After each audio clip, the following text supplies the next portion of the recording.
Welcome back to Hawk Sports. We got a massive Hawk talk for you guys today. For you casuals watching this, I'm very sorry that you missed the Contender Series last Tuesday night because even with UFC Shanghai yesterday, I believe this is the biggest talk of the week that we just had this past week. We got the incredible Hoke himself, Josh Hokit, has taken time out of his weekend to join us today. Josh, congratulations on such an awesome performance and earning a contract. You've had such a short career so far in MMA, 6-0 now, 27 years old, but I feel like right now is the perfect time for you being in the UFC. So congratulations to you, brother, on getting the contract, man. Appreciate it. Appreciate you having me on. Yes, sir. It was a no-brainer to have Josh on here, guys. I was just telling him off camera. As soon as he got the contract last Tuesday night, I immediately reached out to him and I was like, this guy would get along with me very well. This is a guy I need to get on Hawk Sports for you guys to be able to see him and to get to know him even better. Even whenever he's not competing in the octagon or getting interviewed by some UFC reporters, because they're going to ask the same questions anyways. But Josh, I want to ask you just to get started off today, man. How are you currently doing after such an amazing week, arguably probably the biggest week of your life so far to this date? And how's your family doing? Yeah, we're doing good. I finally get to come back to my home in California. When I do, when I'm preparing for a fight, I stay in Albuquerque, New Mhm. Mexico. I stay at the gym. So after every fight, though, I come back home and I get to hang out with my family and kind of relax and hang out with friends. But I'm still training over here. California is where I live, and whenever I have a fight, I go to Albuquerque and I stay at the gym over at Jackson Wing. Awesome. I love to hear that. I meant to bring this up to you off camera, but we're going to talk about it now. I've got a lot of love for Albuquerque. One of my other good friends inside the UFC is Steve Garcia, who also Yeah. is in Albuquerque. So he was talking to me a little bit about you last week as well. I forgot to mention that to you. Oh my gosh. So shout out to Steve Garcia Good being in people. Albuquerque as well. You guys have something brewing there, man. Special Yeah, people yeah. come. We don't have the biggest names, like it used to be in Albuquerque. But I mean, a guy like Steve, I'm so happy to see him doing his thing because I mean, he grew up in Albuquerque, and he started from the bottom, and now he's in the UFC ranked, and so I'm so happy for him and his journey.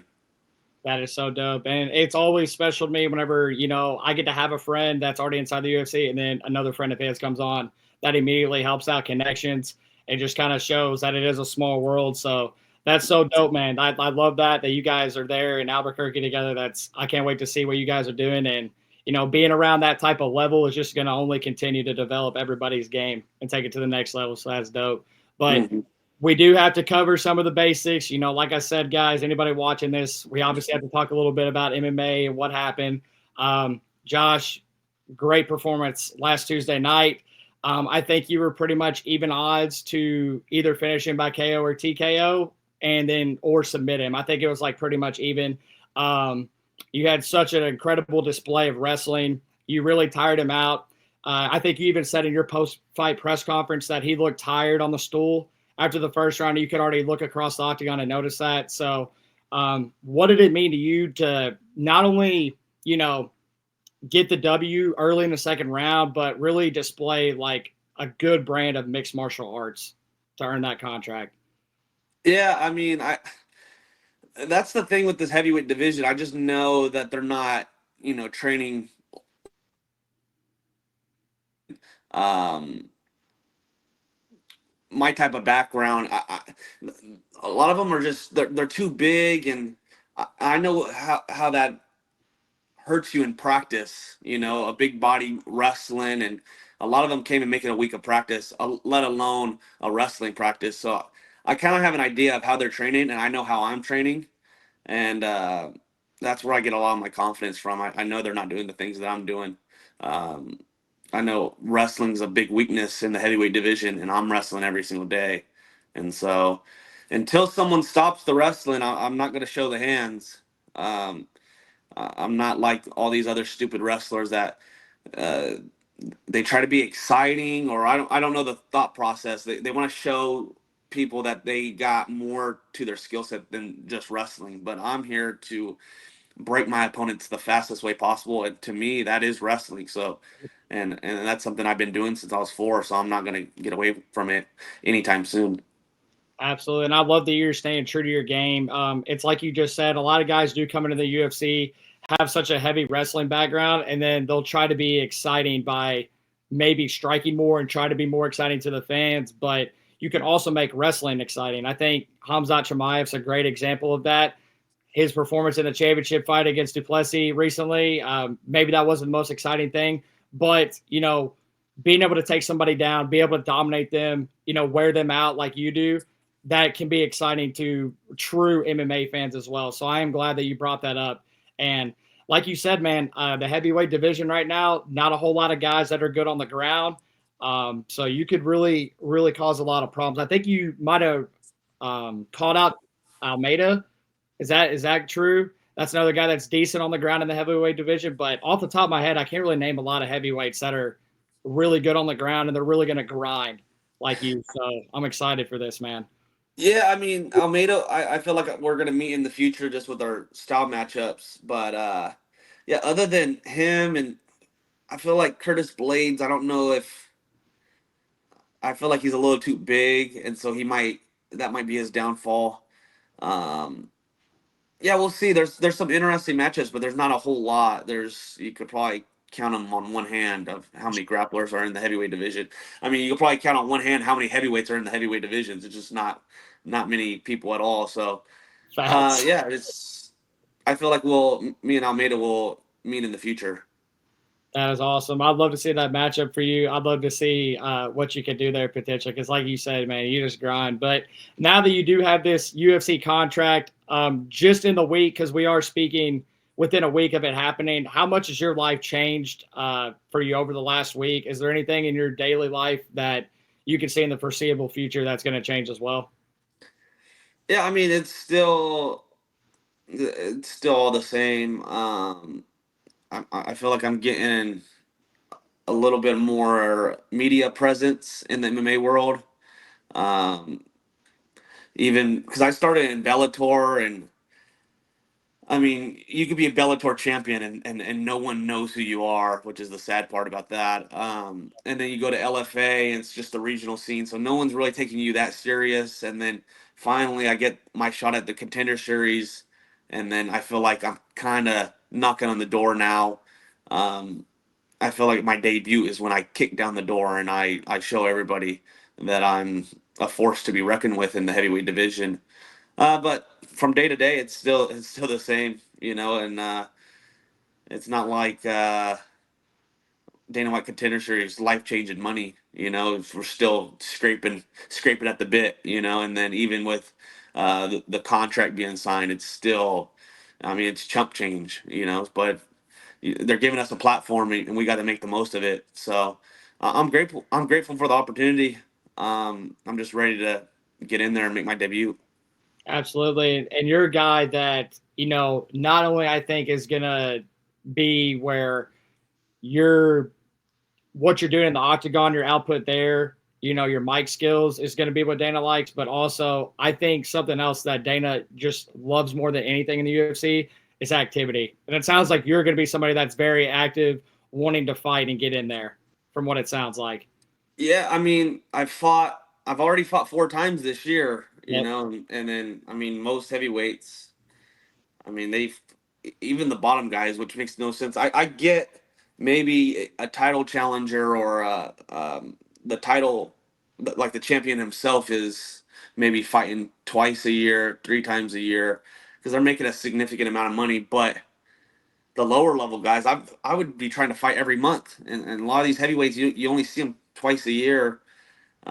It blows my mind. I'm here to be the most active heavyweight in the division, and so um, yeah, I'm constantly training, and I'm ready for um, even a short notice fight. I'm waiting for someone to back out.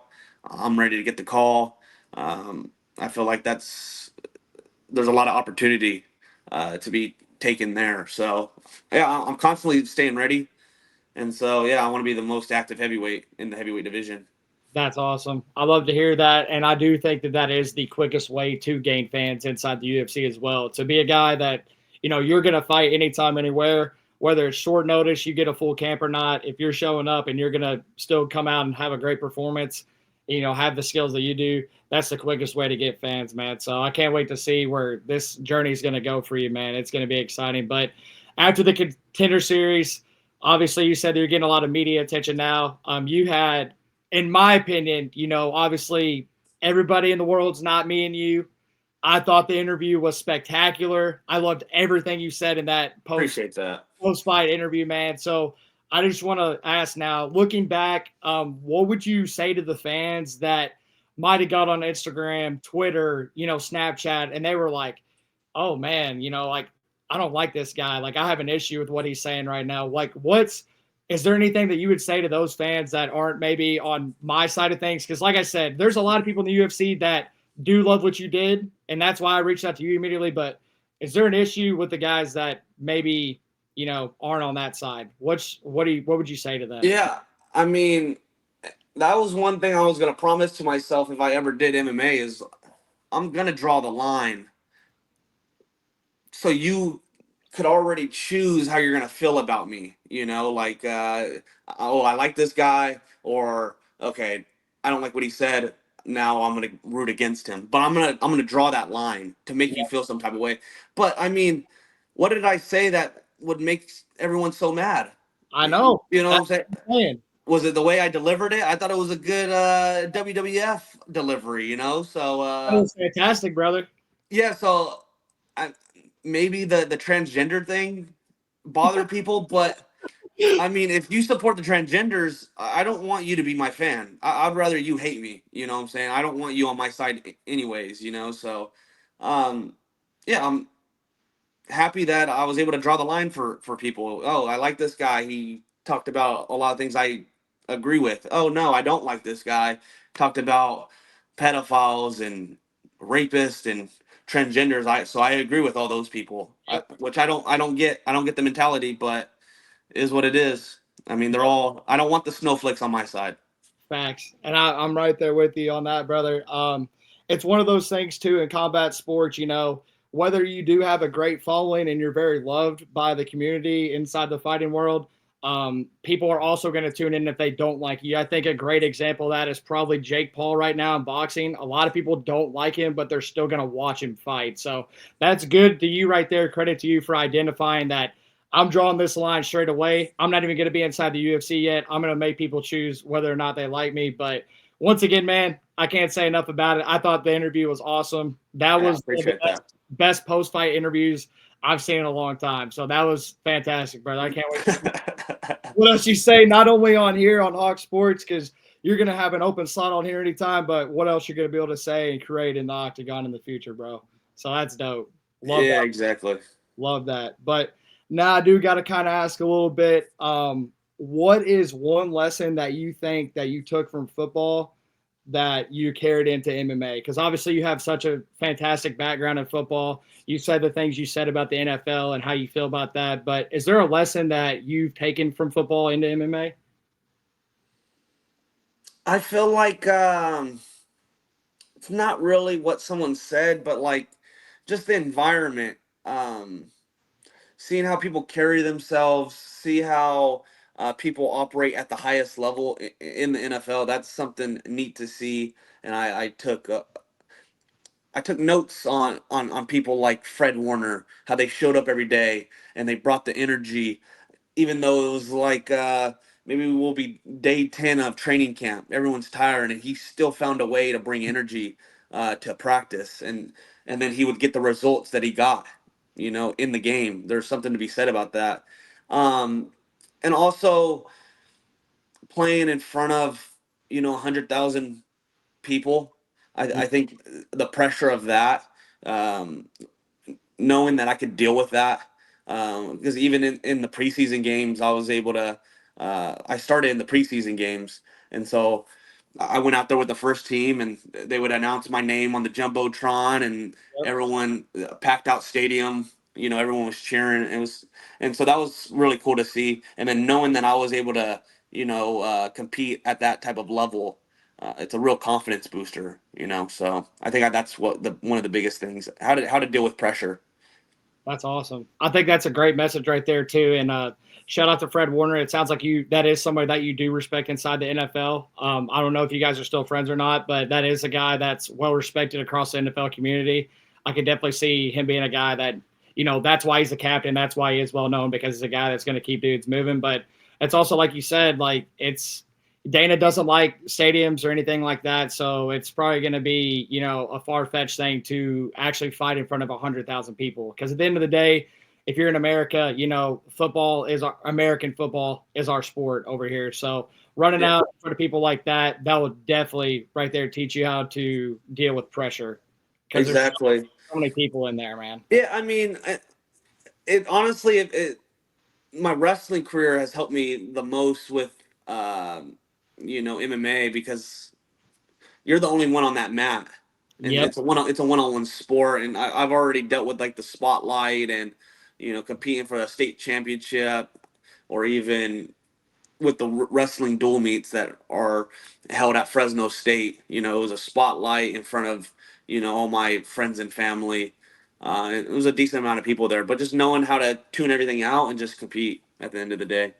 That's awesome. I love that you were able to take that and transition that into MMA, because that's probably why you've gotten to where you're at right now. So that was a dope message right there. I appreciate that, Josh. But Yep. now that you are in the UFC, obviously you said that you did start your career at Bellator, then went into LFA.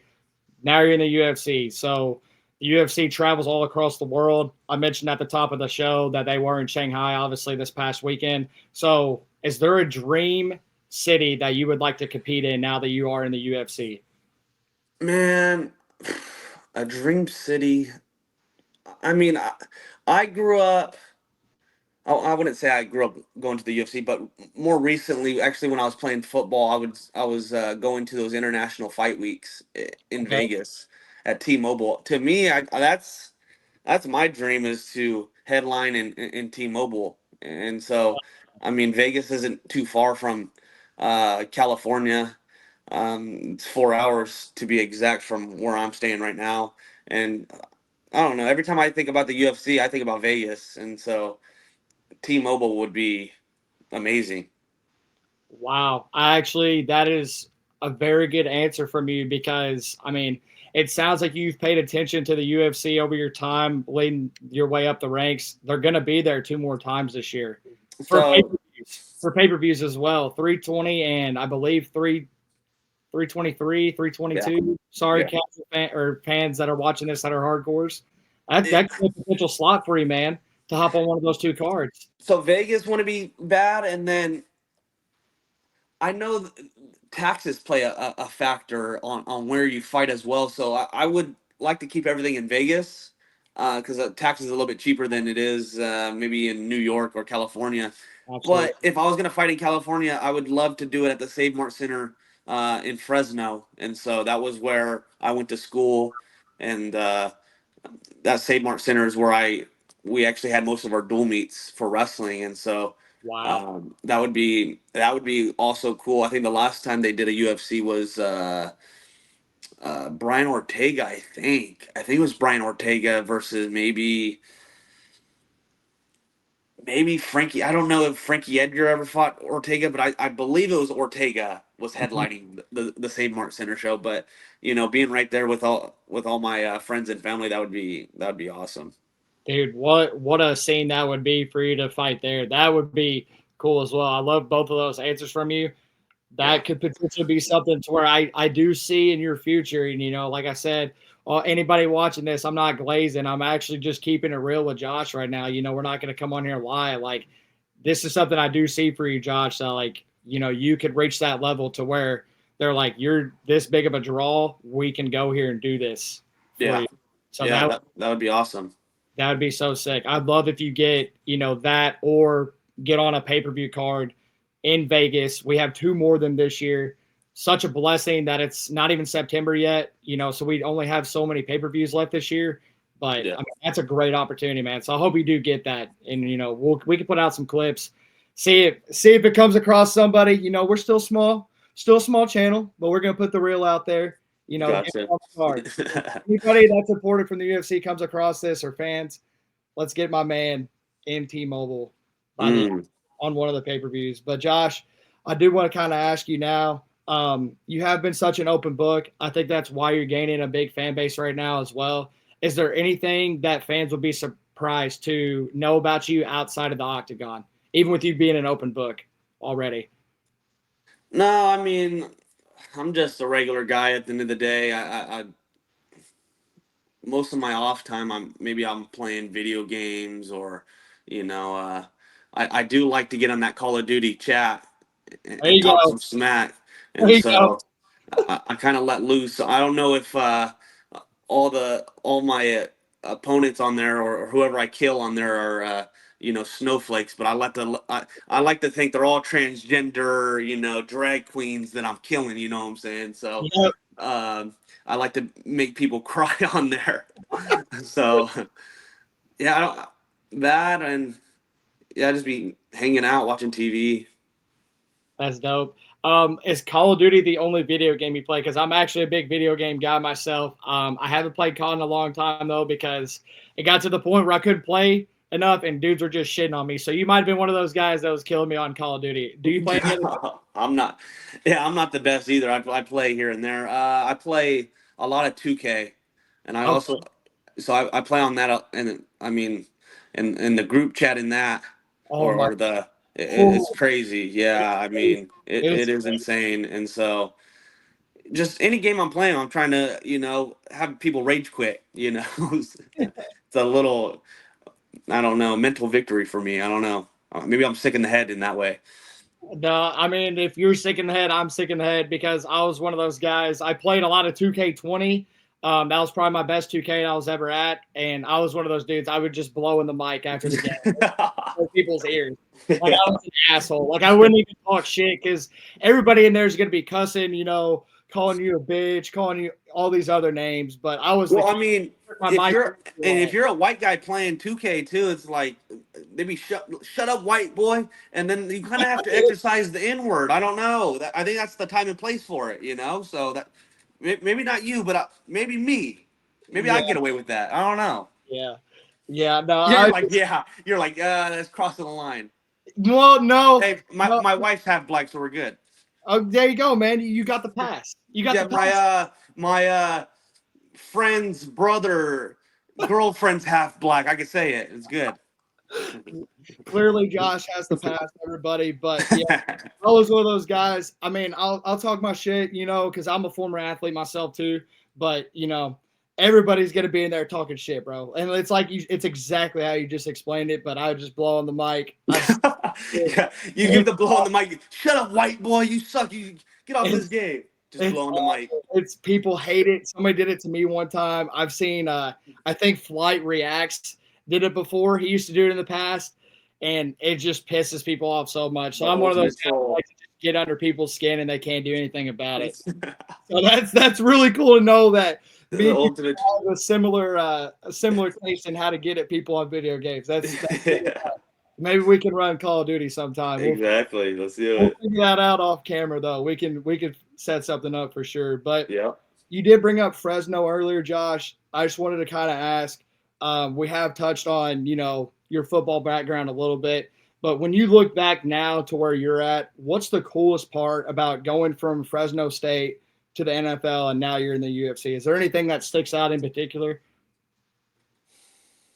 I mean, I think the cool thing to me is probably my progress. Because we all like to think that we're better than we really are, but like when you actually prove it, it's a good feeling. Um, and so to be able to be an All American wrestler, and then while also being a running back, and I scored around 17 touchdowns, 17 total touchdowns. I even had two passing touchdowns, and then I was able to um, go to the NFL and then make it 2 years, and then um, pursue an MMA career, and then make it to the UFC. So it's like everything that I'm doing, I'm making it to the top, and so that's just as a man.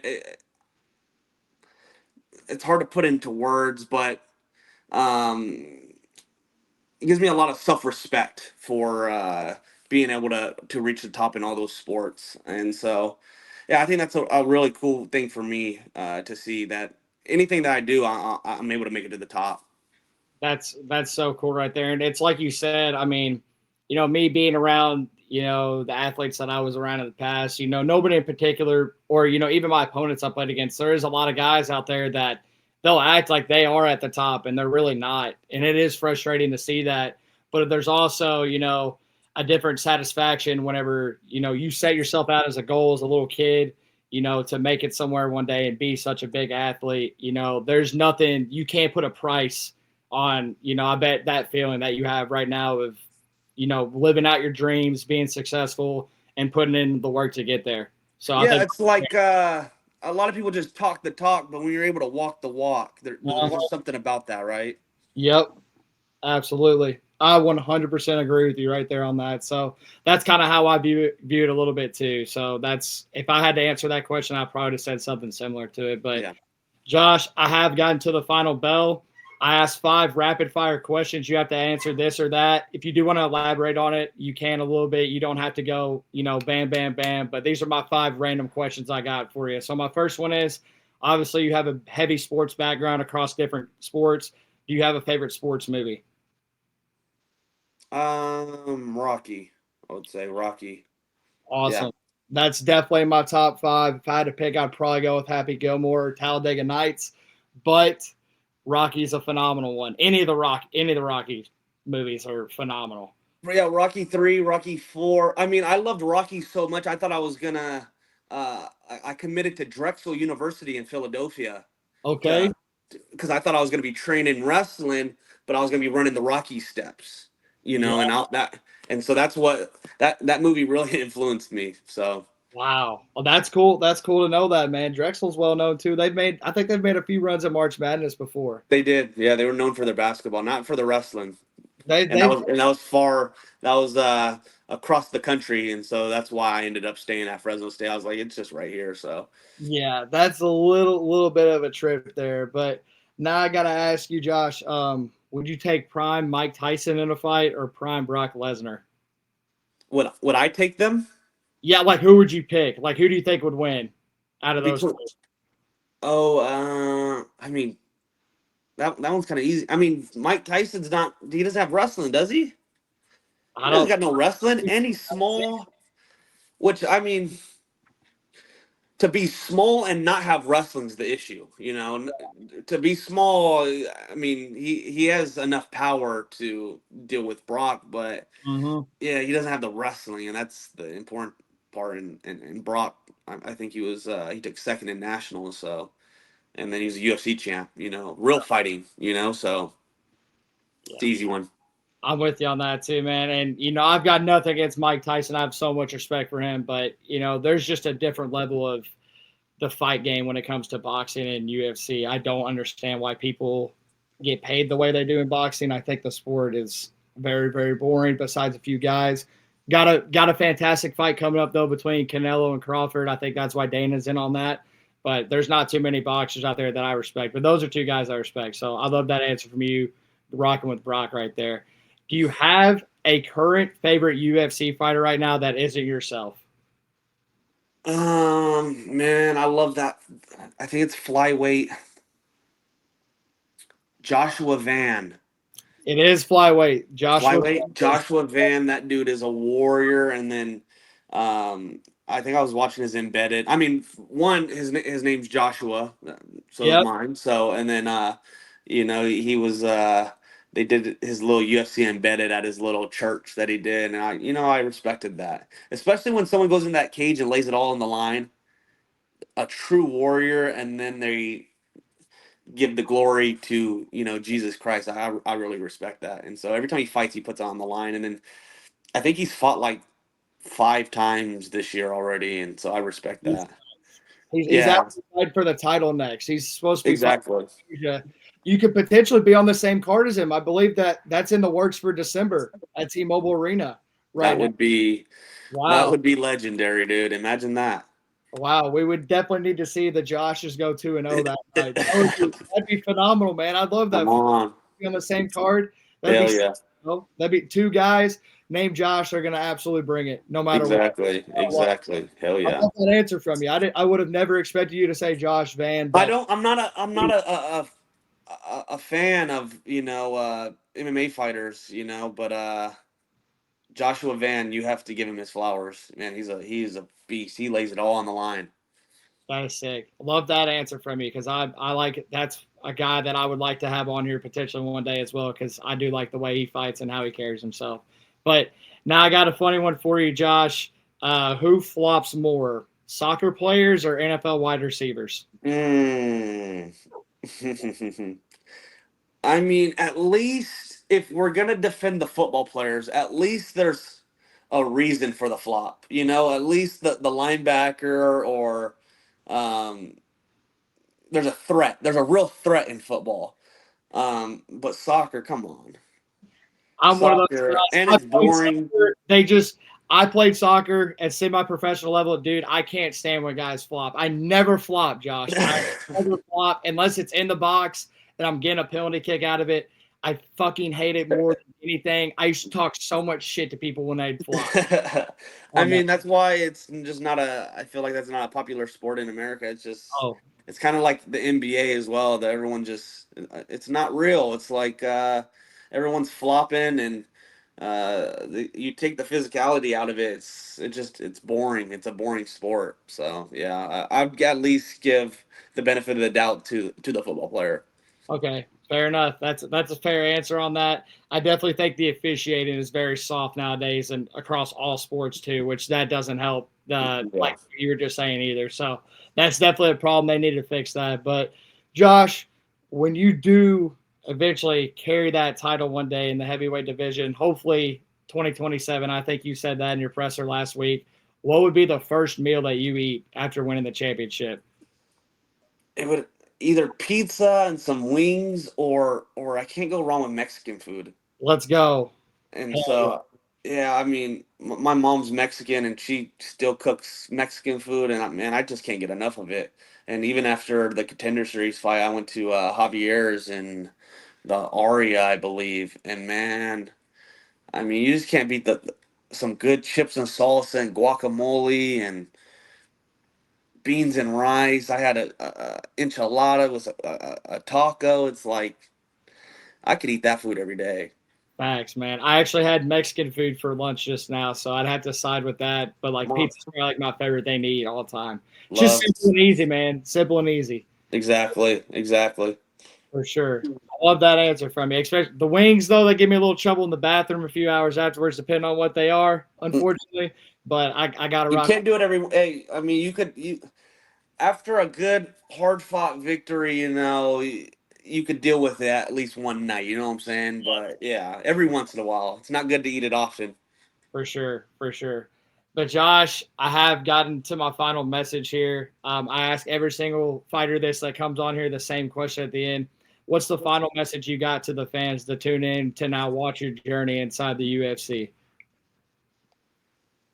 You know, I've been working on this one, so let's see if I can pull it off. All right. Don't be alarmed when you get charmed by the incredible Hulk. If you take me as a joke, I'll put you in a choke. The greatest to ever do it, the greatest to ever be, the greatest thing you could see on TV. So make sure you tune in to see me, the Incredible Hulk. Wow, what a message right there. The dude, you didn't have the confidence to maybe say that at first. That was perfect, brother. That was Let's go. what a message right there, folks. We haven't had a one-liner on here like that before, so that was incredible. That was a fantastic message, man. Absolutely can't wait to see you back in the octagon. We know it's probably going to be soon. I usually ask guys at this point if they're going to fight at the end of the year this year or if they're going to fight early 2026. I don't even think I have to ask you that question. We know you're uh, going to be in there by the end of the year. Give me two. Give me two by the end of the year. But I mean, Wow. if it's one, it is what it is. I'm ready. That's awesome, man. But like I said, Josh, I want to say again, thank you so much for coming on today and taking time out of your weekend. I know you're coming off, like I said, probably the biggest week of your life. So thank you for not only coming on here today, but even seeing my DM to come on here. I know you've been absolutely sworn probably with media, and I'd love to get you back on the channel once you have that first fight booked inside the UFC, man. It's been an awesome chat to have you on here today. Yes, sir. Yeah, appreciate you having me. Absolutely. The incredible Hulk himself, everybody. You'll be seeing him in the octagon soon, later this year. But until next time, we'll see you guys on Hawk Talk. Appreciate you guys.